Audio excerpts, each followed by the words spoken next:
Anne-Emmanuelle Bourgault, bonjour. Bonjour. Alors, vous êtes professeur de droit à l'UMONS et à l'ULB et vous faites Oui, partie des personnes qui ont rédigé une carte blanche pour le déconfinement de nos universités.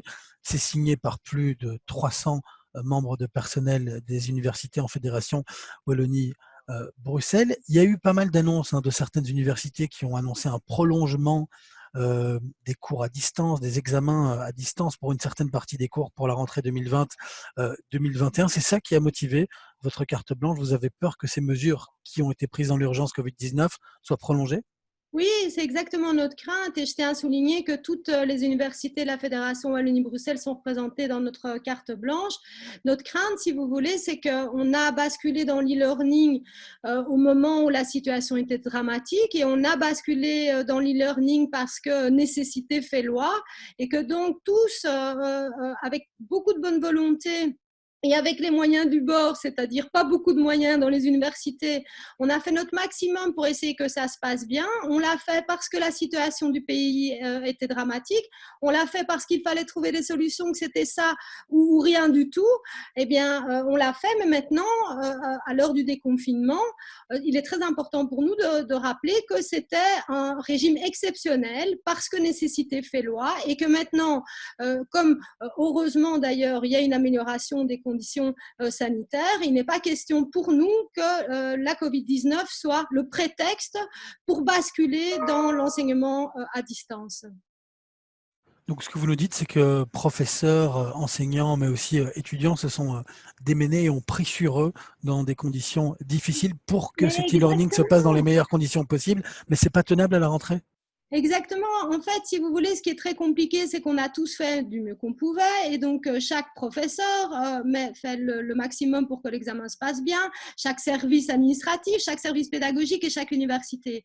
Et que donc, il est évidemment tentant, puisqu'on met le maximum pour que tout se passe bien, d'en conclure qu'au fond, finalement, style learning, c'est pas plus mal, chacun chez soi et tout le monde est content. Or, il faut rappeler qu'il est très problématique d'avoir une conception béate, si vous voulez, de cet enseignement e-learning, parce que même s'il n'y a pas de bug, même dans les cas où tout fonctionne apparemment, le basculement dans l'e-learning a un coût social, pédagogique, psychologique terrible pour tous les corps des universités et pour toutes les universités. Donc, il est faux de dire que le basculement dans l'e-learning est neutre. Il y a des fractures terribles, on le sait. La fracture numérique existe et elle existe aussi chez nos étudiants.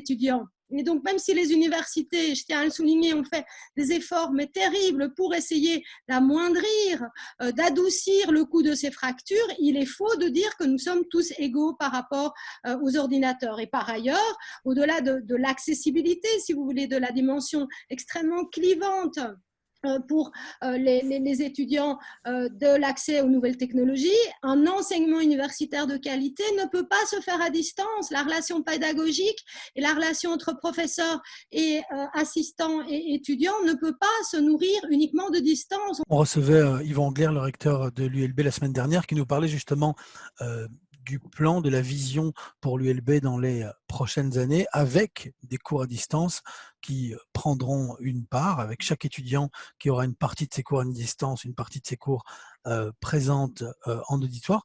Ça vous inquiète, vous, pour le futur de Alors, l'enseignement supérieur? ça nous inquiète et ça inquiète le personnel et les étudiants de l'ULB, mais ça inquiète plus généralement, je le rappelle, puisque notre texte est interuniversitaire et c'est très important pour nous, ça nous inquiète parce que c'est exactement ça que l'on veut éviter, c'est que la on bascule dans cet enseignement e-learning et on en adopte une vision techno-bling-bling, si vous voulez, autosatisfaite, qui fait fi de tous les dégâts que produisent cette relation à distance et que produisent une relation pédagogique qui ne se produit pas en présentiel. Donc oui, ça nous inquiète parce qu'il est absolument inacceptable que nos autorités ne prennent pas la mesure de la dégradation de nos conditions travail à nous, le personnel des universités, et aussi ne prennent pas la mesure de la dégradation de la relation pédagogique et du coût pour les étudiants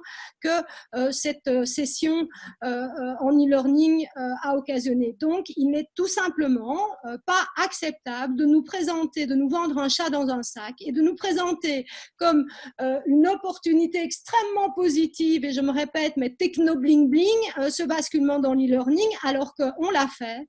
On l'a bien fait, on l'a fait du mieux qu'on pouvait, on l'a fait parce que, excusez-moi, mais parce que la situation du pays était dramatique, mais il n'est en aucun cas acceptable qu'on se saisisse de cette bonne volonté, de ces souffrances et de ces énergies pour transformer durablement notre enseignement et nos pratiques. Ce serait, je vais vous dire, tout simplement injuste et indigne des énergies et des efforts et des souffrances qu'on a endurées ces derniers mois.